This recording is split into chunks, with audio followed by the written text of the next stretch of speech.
RC One vous est présenté par Horizon Hobby, rcteam.fr, le magasin en ligne dédié à la voiture RC, et Mini Planes, le leader du modélisme en France.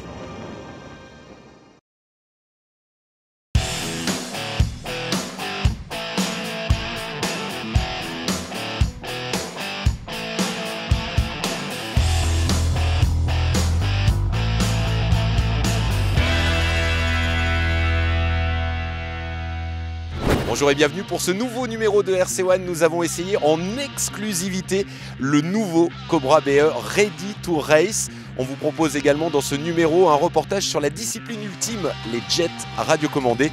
C'est tout de suite après le sommaire complet de cette émission. À l'occasion du meeting d'Argelès-sur-Mer que nous avons couvert, nous vous présentons ce mois une discipline très spectaculaire, le jet RC. À suivre dans RC One, l'essai exclusif du Cobra BE Ready to Race, une version RTR du 8e brushless de chez Serpent. La motocross RC existe et nous vous présentons une moto italienne au 1/5e, la RX 450. Enfin, nous avons essayé le Shockwave 26 brushless, un offshore économique et terriblement amusant.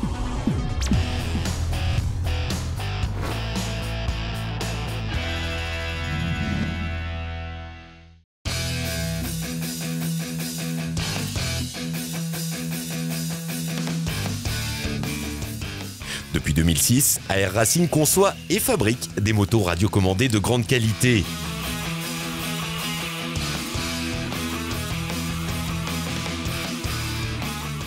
Le fer de lance de la marque italienne est une moto de cross, la RX 540.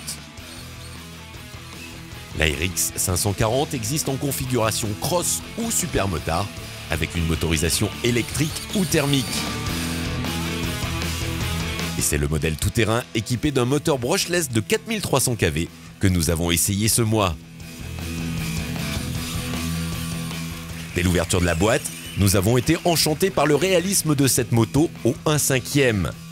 La miniaturisation des différents composants est une réussite, à l'image du bras oscillant, du kitchen, de la fourche hydraulique ou encore de la carrosserie en lexan qui représente les ouïes du réservoir, la selle et le garde-boue arrière.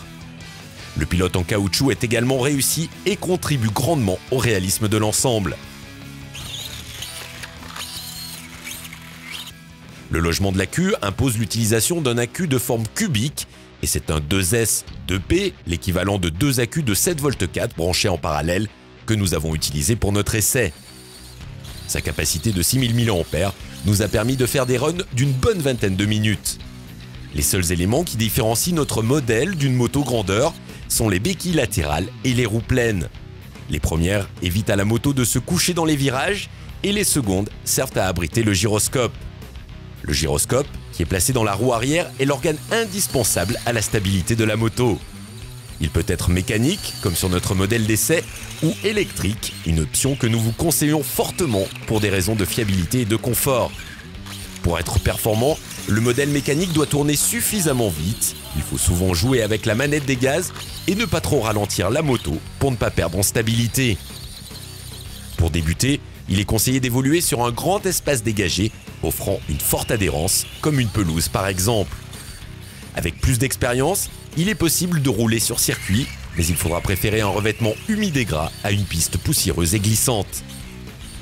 Nous avons beaucoup aimé le réalisme de cette moto et son pilotage, qui est très intéressant et tellement différent. Cette nouvelle version de l'ARX 540, plus abordable, est un excellent produit pour rider en RC.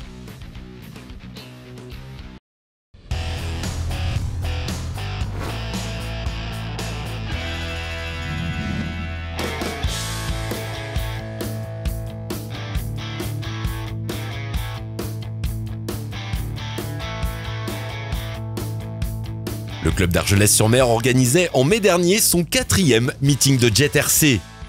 Une discipline d'excellence qui est aussi la plus élitiste en termes de budget.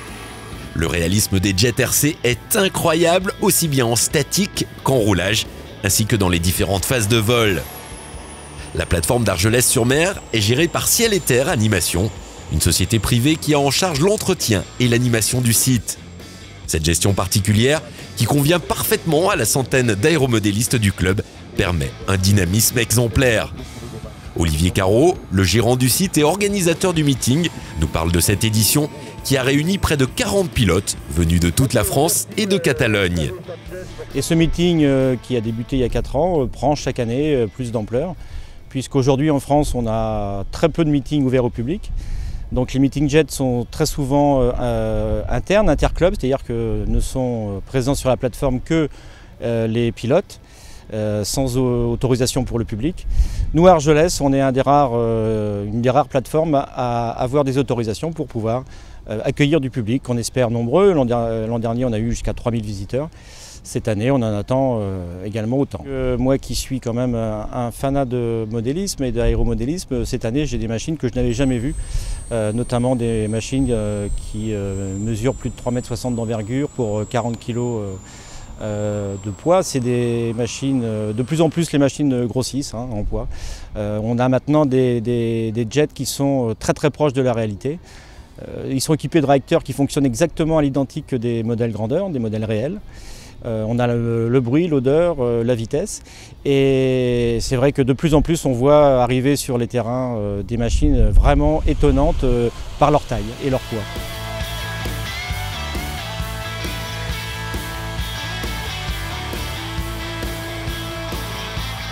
Au départ on pense que les jettis sont un peu les Top Gun de l'aéromodélisme. En fait pas vraiment, puisque ce sont avant tout des passionnés. Comme les aéromodélismes qui volent avec d'autres modèles. Par contre, c'est vrai que les machines sont vraiment différentes. Les moyens sont différents, il faut le dire. Ce sont des machines qui valent vraiment beaucoup d'argent. Et oui, c'est vrai qu'à partir de ce moment-là, on peut estimer qu'il y a peut-être un petit peu un élitisme. On est 400 jettistes en France, donc c'est quand même sur 25 000 adhérents, c'est quand même pas beaucoup.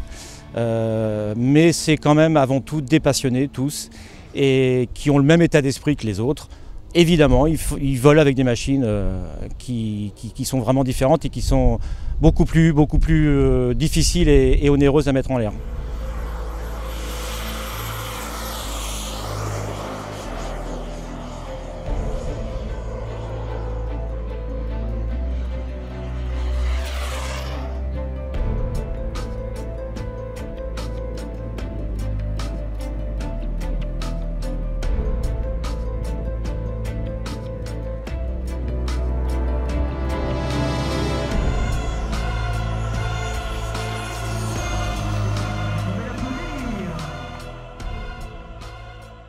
Marc Lévy, vice-champion du monde de maquettes volantes, nous parle maintenant des organes d'un jet RC et des spécificités de la discipline. L'organe principal d'un jet radiocommandé est le mode de propulsion. Le mode de propulsion, en l'occurrence, c'est un micro-réacteur. Un micro-réacteur qui peut avoir plusieurs poussées en fonction du choix du moteur. Ce micro-réacteur fonctionne avec un combustible qui est le kérosène et qui est mélangé à de l'huile utilisée sur des réacteurs en aviation grandeur ou alors de l'huile de turbine industrielle. Alors au niveau de la radiocommande, évidemment sur ce genre de machine on ne va pas prendre de risques. Aujourd'hui tout le monde, la plupart des gens qui font ce genre de machine, d'entrée de jeu ils utilisent du 2 Go 4, des marques haut de gamme. On peut les citer, il y a Futaba, il y a Hot et notamment aujourd'hui ce qui fait fureur aux États-Unis, les radios Spectrum avec la DX18 qui est une excellente radio d'un point de vue rapport qualité-prix. Après, au niveau des servocommandes, là il faut être très rigoureux sur le choix des servocommandes, leur puissance et notamment l'installation à bord du modèle. Alors évidemment quand on dit jet, généralement il y a un train rentrant parce que les jets, vous avez des jets qui sont des purs modèles réduits et d'autres qui sont des répliques d'avions existants ou ayant existé. Et là les trains sont très sollicités, mais la priorité en parlant de train d'atterrissage, avant de parler d'un train rétractable sur un jet, c'est surtout qu'il soit muni de freins pour des raisons de sécurité évidentes parce que les réacteurs ont toujours une poussée résiduelle. Il faut savoir qu'aujourd'hui on n'a pas la reverse, hein, comme sur les Airbus ou d'autres avions à réaction que vous pouvez prendre pour voyager au quotidien. Ah ben c'est clair, c'est Tom Cruise lorsqu'on pilote un jet, lorsqu'on commence à être à l'aise avec un jet, c'est la folie à tel point que je vous cache pas, c'est lorsque tout fonctionne bien et qu'on est sur le terrain à s'entraîner, pas dans une manifestation, c'est une drogue. C'est le terme américain, fuel and fly. C'est chez nous au club, on est 3-4 à faire du jet et je peux vous assurer, on a du mal à se retenir de ne pas retourner 5 minutes après. Malgré une tramontane qui a soufflé très fort durant le week-end, nous avons assisté à de très belles présentations en vol. Le programme du meeting était très varié en termes d'échelle et d'appareils. Les visiteurs ont ainsi pu voir voler plusieurs appareils de chez Dassault, Mirage, Rafale et Mystère. Il y avait aussi un Futura de chez Tomahawk qui était piloté par un jeune Catalan très talentueux. Francis Laurence, ancien employé de chez Dassault Aviation qui travaillait aux essais en vol, a conçu, en collaboration avec Aviation Design, de superbes kits d'avions français comme le Mirage 2000 ou le Rafale. Alors, pour le concevoir, pour le Mirage 2000 et le Rafale, on s'est fié à la société Dassault qui nous ont donné le logiciel CATIA, qui ont créé eux-mêmes ce logiciel, qui nous ont permis d'avoir les formes exactes des deux avions, qui sont derrière moi et qui sont vraiment en cote réelle par rapport à l'avion grandeur. Donc on s'est fié à ce que la société Dassault nous a donné, bien gentiment, gracieusement, et ça nous a permis de réaliser des maquettes aux cotes exactes et aux formes exactes par rapport aux grandeurs. Alors c'est des modèles qui sont faits de fibres de verre, hein, traditionnelles, avec carbone, Kevlar, avec des matériaux aluminium, qui pèsent environ dans les 25-30 kg, qui sont motorisés par des moteurs en priorité de marque Jet 4 qui font 20 kg de poussée. Si l'aspect esthétique est réussi et réaliste, les qualités de vol le sont tout autant, comme nous l'explique José Pereira, le pilote du Mirage 2000. C'est-à-dire bon, c'est des avions qui sont très sains en fait, hein, en vol. C'est des avions qui sont bien conçus et qui ont des qualités de vol impeccables. On peut remonter dans n'importe quel temps, c'est volable. On peut voler avec, je veux dire. C'est des avions de chasse qui sont bien conçus.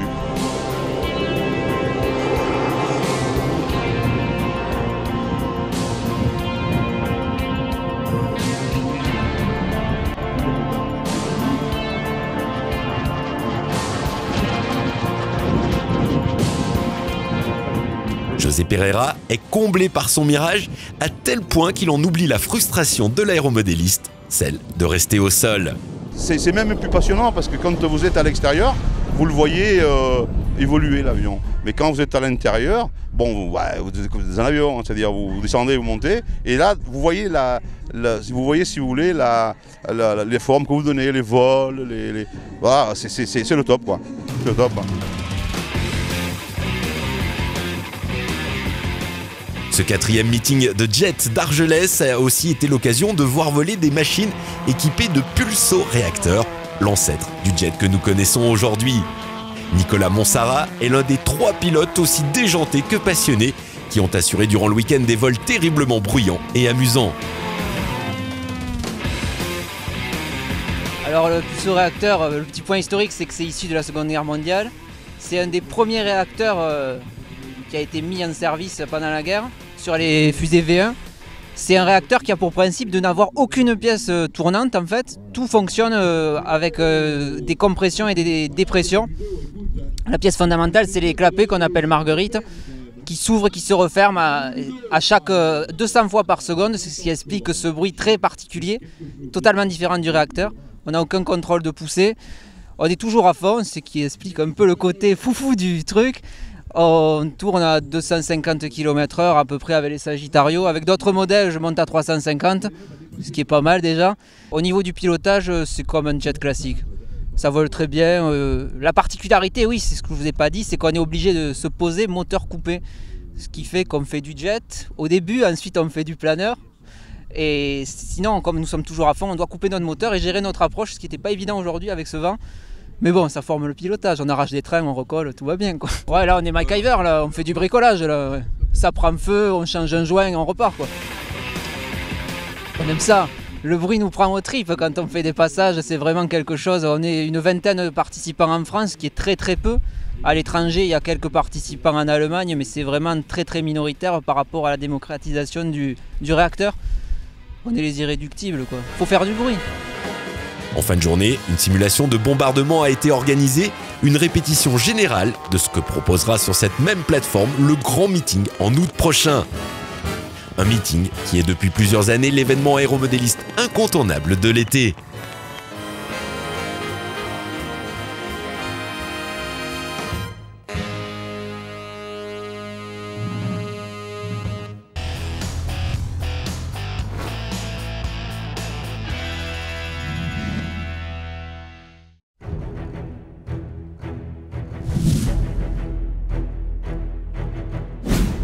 Après l'essai du Miss Gecko le mois dernier, nous avons aujourd'hui souhaité vous présenter un autre bateau de la gamme ProBoat.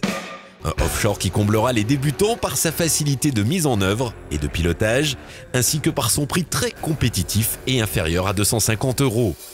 C'est en mer, et plus précisément à 7 que nous avons essayé le Shockwave 26 brushless, un offshore monocoque en plastique qui est aussi proposé en version brushed. Le Shockwave 26 est motorisé par un combo marine de 1500 kV qui est relié à l'hélice par un axe flexible. L'ensemble Radio Spectrum est composé d'un émetteur DX2E et d'un récepteur étanche. Seuls les accus et un chargeur manquent dans la boîte du Shockwave 26, ce qui vous permettra de choisir votre alimentation NIMH ou LiPo de 2 ou 3S. La tension de coupure, qui diffère selon le type d'alimentation, est facilement sélectionnable via un petit interrupteur. Pour cet essai, nous avons utilisé des accus 2S qui sont amplement suffisants le temps de la prise en main. Avec un pas d'hélice élevé, le démarrage n'est pas foudroyant, mais dès que le bateau prend de la vitesse, le plaisir est vraiment au rendez-vous. Le gouvernail, qui est en fibre, est fixé par 2 vis, dont une en nylon, qui fait office de fusible en cas de contact avec le fond. L'idée est excellente, mais la vis ayant cassé trop facilement lors d'un simple retour sur le rivage, nous avons choisi de la remplacer par un modèle en métal. Cette modification demande simplement plus de prudence pour les navigations suivantes. Pour personnaliser la coque du offshore, ProBoat fournit 3 kits d'autocollants, et c'est pour satisfaire les désirs d'Audrey, notre pilote essayeuse, que nous avons utilisé la planche de couleur rose. Un petit détail, mais qui pourrait avoir la vertu de convaincre madame pour votre prochain achat.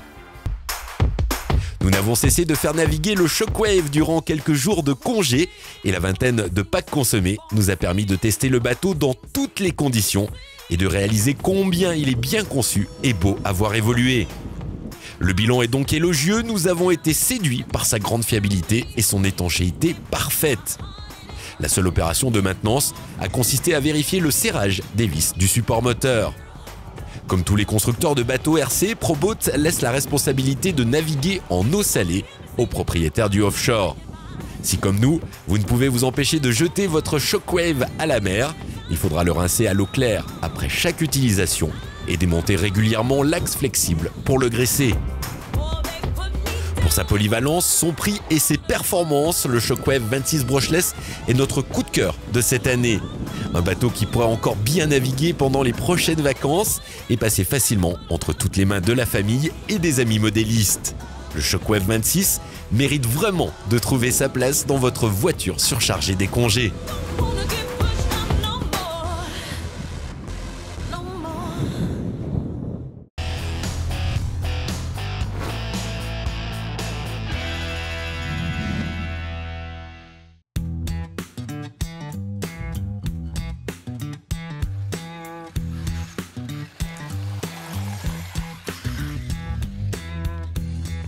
Nous vous proposons un essai exclusif ce mois, celui du Cobra BE RTR, un buggy 8e brushless prêt à courir de chez Serpent. Une marque hollandaise de voitures de compétition qui a été créée en 1980 et qui souhaite désormais proposer une gamme ready to race, comme nous l'explique Bernard Durand, directeur commercial chez Racing Experience, l'importateur français de Serpent. La volonté de Serpent, c'est de proposer des voitures qui sont effectivement prêtes à courir dans la gamme Ready to Race, avec un équipement déjà prêt pour la compétition, un équipement de radio, un équipement de propulsion, et puis une voiture complètement inspirée de la voiture de compétition, à quelques simplifications près pour des raisons de montage. Mais la voiture est identique en termes de dessin et de pièces à la voiture de compétition. Le Cobra BE est un TT 8e brushless qui est disponible en 3 versions. Le Cobra BE Sport qui est la version de base, le Cobra BE 2.0 qui est un modèle full option et le Cobra BE Ready to Race de notre essai. Serpent, fidèle à sa réputation, propose sur ce modèle des éléments de qualité comme la motorisation de 1850 kV fabriquée par Hobbywing et l'ensemble radio avec un émetteur 2 Go 4 équipé d'un large écran et de boutons qui permettent un accès direct à certaines fonctions du menu. Nous avons tout d'abord été bluffés par la beauté de la machine, avec une carrosserie très réussie et par les différentes solutions techniques retenues par Billy Stone, le pilote concepteur de la marque, qui a été finaliste au championnat du monde en Thaïlande avec cette même voiture en version thermique.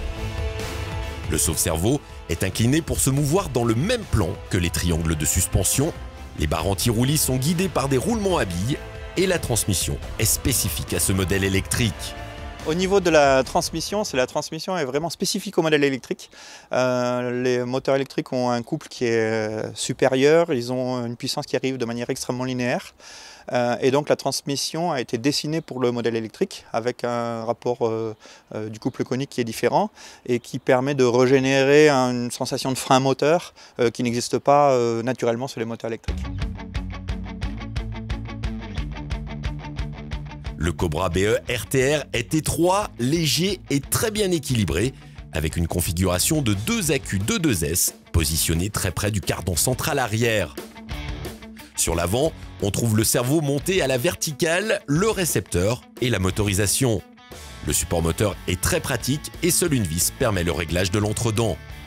À moins de 550 €, cette voiture pourrait convaincre de nombreux pilotes, à l'image de Stéphane Conrad, pilote de ligue en thermique, qui a été séduit par le Cobra BE RTR. Très agréable, très facile à prendre en main. Moi qui ne suis pas un adepte de l'électrique, qui roule beaucoup en thermique, j'ai trouvé la voiture très facile, très légère, par rapport à un électrique qui d'habitude est beaucoup plus lourd, qu'on a une impression de subir la voiture. Là c'est plus l'inverse, on l'emmène où on veut, on en fait ce qu'on veut. Malgré les conditions pas terribles, un peu de pluie, les pneus pas adaptés, mais un train avant directif, une voiture très saine. Le pari semble gagner pour Serpent qui a conçu une voiture prête à courir dès sa sortie de boîte. Les seules modifications que nous pensons nécessaires consistent à agrandir les passages des câbles sur les supports d'accu et changer les amortisseurs pour des modèles de compétition avec des corps filetés. Le Cobra BE RTR est le premier modèle de cette nouvelle gamme qui devrait s'agrandir dès la fin du mois de juin avec notamment l'arrivée du Cobra thermique. Le Cobra électrique est le premier de la gamme Ready to Race 1/8e puisque la première voiture était une 10e électrique piste. Le second c'est donc le Cobra électrique. Il va arriver d'ici quelques semaines une version thermique qui est développée en partenariat avec Racing Experience et qui bénéficiera d'un moteur Nova Rossi. Là aussi d'un équipement de compétition et qui sera disponible en plusieurs versions avec lanceur ou avec des vrais moteurs de compétition fabriqués par Nova Rossi et montés en France. Cette nouvelle gamme de chez Serpent est très prometteuse et pourrait bien nous réconcilier avec les versions RTR qui sont trop souvent des versions au rabais très éloignées du modèle de compétition utilisé par les marques à des fins de marketing.